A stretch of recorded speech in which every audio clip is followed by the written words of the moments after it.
გურჯაანის მუნიციპალიტეტის მერიაში პერსონალური ასისტენტის სერვისის პროგრამა დაინერგა. თუ რას ითვალისწინებს თემაზე ვცვლად გურჯაანის მუნიციპალიტეტის მერის სოციალური სამსახურის ხელმძღვანელ სოფია ქუმსიაშვილთან ერთად ვისაუბრებთ. გამარჯობა, მადლობა რომ მონაწილეობთ ჩვენს გადაცემაში. მოგესალმებით, მივესალმები ჩვენს მაყურებელს და მადლობას მოგეხდეთ მოწვევისთვის. რატომ გადაწყვიტეთ რომ გურჯაანის მუნიციპალიტეტში პერსონალური ასისტენტის სერვისის პროგრამა დაგენერგათ და რას ითვალისწინებს ეს?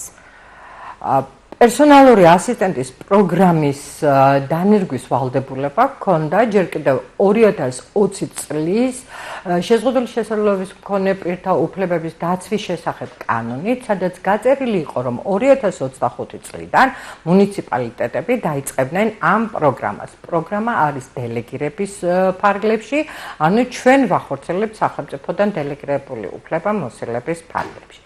ეს პროგრამა, როგორც აღნიშნე, არის შეზღუდული შესაძლებლობის მქონე პირებისათვის და მიზანი არის სწორედ შეზღუდული შესაძლებლობის მქონე პირების დამოუკიდებელი ცხოვრების და საზოგადოებაში ინტეგრაციის ხელშეწყობა, გაუმჯობესება სწორედ პერსონალური ასისტენტის დახმარებით.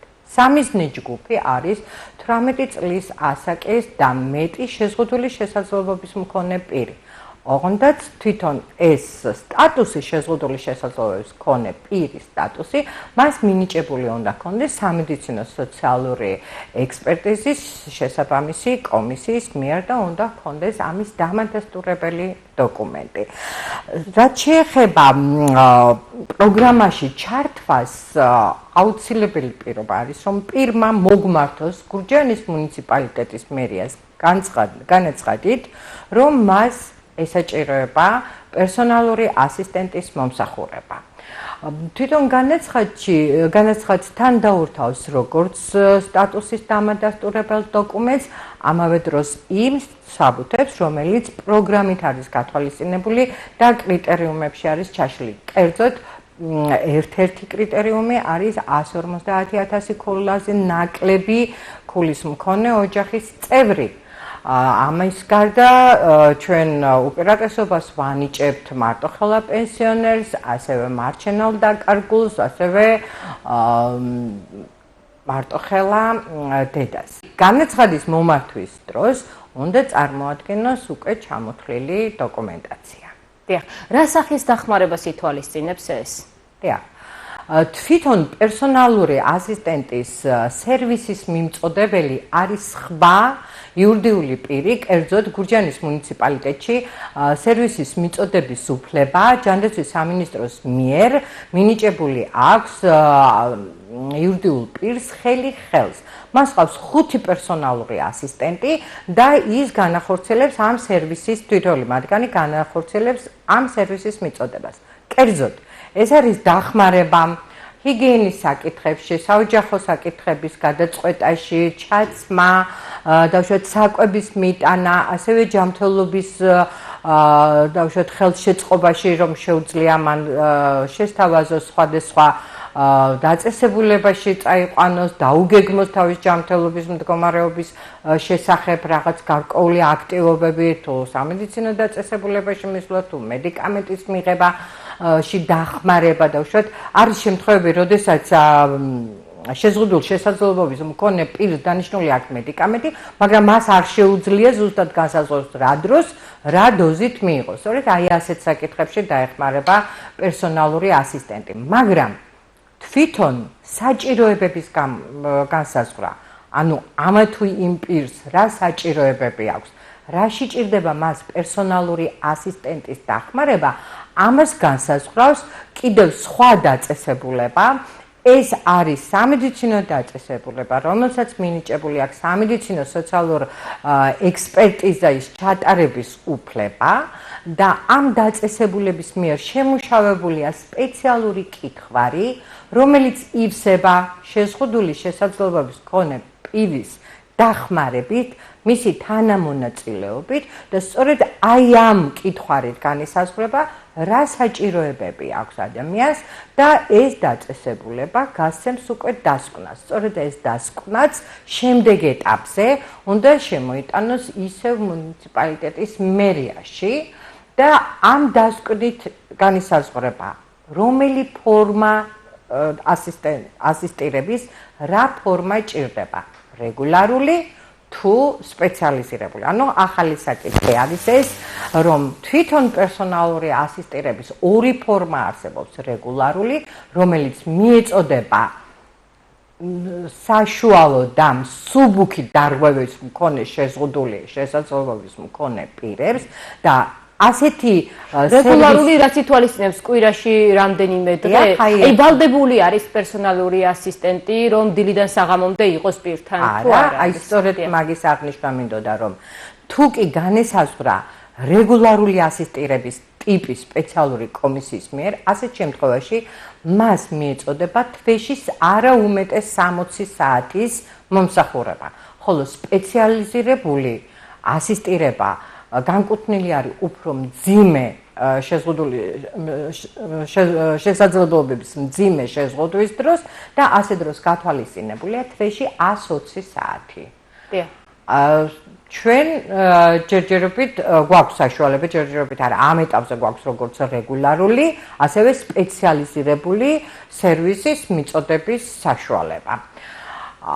ყველაზე უფრო მნიშვნელოვანი არის ის, რომ შესაძლებელია თვითონ შეზღუდული შესაძლებლობის მქონე პირს არ შეეძლოს რომ მოგმართოს ფიზიკურად ჩვენს მერიას, მაგრამ უნდა გაითვალისწინოს რომ შეუძლია მოგმართოს მინდობილმა პირმა, ანუ მისმა კანონიერმა წარმომადგენელმა, რომელსაც მიანიჭებს თვითონ იურიდიულად ამ უფლებას, ან უნდა მოგმართოს მხარდამჭერმა. და ასეთ შემთხვევაშიც უკვე რა თქმა უნდა დავიწყებთ ჩვენს საქმის წარმოებას. დიახ, რა მოლოდინი გაქვთ, როგორ გაუმჯობესდება მათი მდგომარეობა? დიახ, უკვე განვლილ პერიოდში, ანუ მაისის თვეში, ჩვენ უკვე გვაქვს 4 განცხადება. ჩვენ პირადად შევხვდით განცხადებლებს იმისათვის, რომ სწორედ შეგვესწავლა რა მოლოდინები აქვთ მათ, რას ელიან აი ამ პროგრამით და ჩვენ დავინახეთ, რომ ეს ძალიან მნიშვნელოვანია მათთვის. ბევრ მათგანს უჭირს გადაადგილება, სახლის პირობებშიც კი ოთახიდან ოთახში გადაადგილება, ზოგს უჭირს მედიკამენტის მიღება, შესაძლებელია დავუშვათ საკვები პროდუქტების მოტანა უჭირს დავუშვათ მაღაზიიდან, ბაზრიდან და ამაშიც დაეხმარება.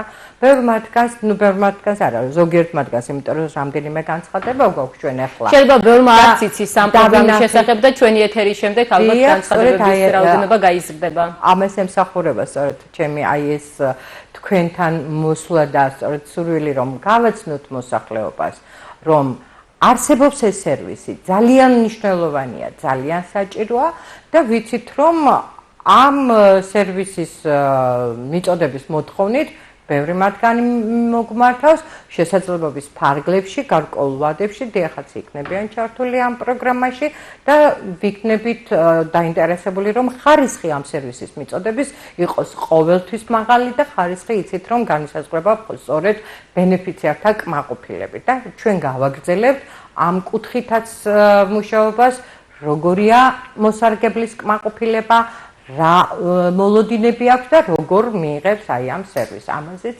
ვიზრუნებთ მონიტორინგის ფარგლებს. დიახ. და ალბათ უპირატესობას მიანიჭებთ, როგორც აღნიშნეთ, მარტოხელადედებს და ასაკოვან ადამიანებს ხომ, რომ დიახ.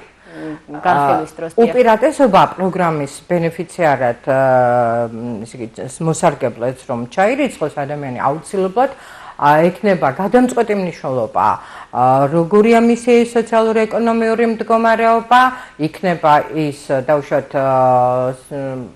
სოციალურად დაუცველთა ერთიან ბაზაში რეგისტრირებული თუ არა, არის მარტოხელა პენსიონერი, არის დავუშვათ მარტოხელა მშობელი თუ მარჩენალ დაკარგული. დიახ. და რამდენ ხანს გაგრძელდება ეს პროგრამა? აპირებთ ყოველ წელს რა თქმა უნდა, ეს პროგრამა აუცილებლად იქნება ხანგრძლივად, გაგრძელებადი, რამდენადაც თვითონ სახელმწიფო პროგრამა არსებობდა, მუშაობდა სხვადასხვა მუნიციპალიტეტში და ეხლა უკვე ყველა მუნიციპალიტეტისთვის არის სავალდებულო და მეტნაკლებად თანდათან შემოვარდება ყველა მუნიციპალიტეტი. ძალიან კარგია, მიხარია რომ თუნდაც მაისის თვეში შეძლო მუნიციპალიტეტმა ამ პროგრამის განხორციელება. ჩვენი დამაბრკოლებელი იყო, მიმწოდებელი არ იყო რეგისტრირებული, ამას დაჭირდა დრო და უკვე მაისის თვიდან რეგისტრაცია გაიარა სწორედ ორგანიზაცია ხელი ხელს, ასეთი ორგანიზაცია ალბათ ცნობილია გურჯანელებისთვის სხვადასხვა აქტივობებსაც ახორციელებს და ის განახორციელებს სწორედ აი ამ პროგრამას. ალბათ მათ გაიარეს ხო ტრენინგები სპეციალურად ამისათვის?